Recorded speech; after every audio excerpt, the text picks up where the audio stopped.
Eagle প্রতীক marker আজকের পথসভা উপস্থিত বেলকুচি উপজেলা আওয়ামী লীগের নেতৃবৃন্দ, সম্মানিত জনপ্রতিনিধি, অতিথি, প্রধান আকর্ষণ আমাদের প্রাণপ্রিয় সংসদ সদস্য হিসেবে নির্বাচিত করেছিলেন সেই মন্ত্রিত্ব সুবাদে আজকে সারা বাংলাদেশে। তাই আমি বলবো আজকে বিশাল একটি মিছিল, ধন্যবাদ গোপরেখি থেকে বিশাল একটি মিছিল। বর্তমান জনপ্রতিনিধিবৃন্দ এবং মঞ্চের সামনে আসসালামু আলাইকুম, যারা অন্য ধর্মের আছেন তাদের প্রতি জনসভা উপলক্ষে সম্মানিত সভাপতি এবং এই মঞ্চ আপনারা তাদের বেলকুচির উপকার, আওয়ামী লীগের উপকার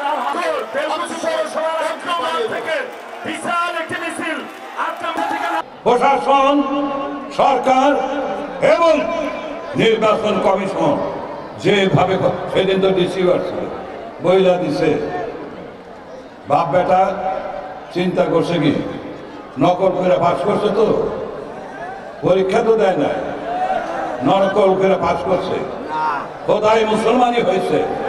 মুমিন এবার আর খোদাই মুসলমানই হবে না, এই জনগণ তোমাকে মুসলমানি করে দিবে, তাই না? 7 তারিখে ওকে মুসলমানি করবেন, 7 দিন পরে আমি মাথায় পানি দেব, পানি ডালব। সাবধান, নদীর বিশ্বাস এবং আওয়ামী লীগের সম্পর্কে বেয়াদবের মতো কথা বলবে না।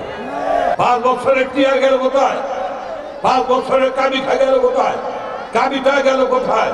বিশেষ বরাদ্দ গেল কোথায়? 50 কোটি টাকার এডিবি গেল কোথায়? শেখ হাসিনা কি তোমাকে মাইরা খাওয়ার জন্য দিচ্ছে? তার কোনো উত্তর দেয় না। উত্তর একটাই, আগামী 7 তারিখে বেলকুচি চৌখালি 79 মানুষ আজকে তারা একতাবদ্ধ হয়েছে, জোট বেঁধেছে, তোমাকে ভোট না দিয়া ইগল পাখিকে ভোট দেবে।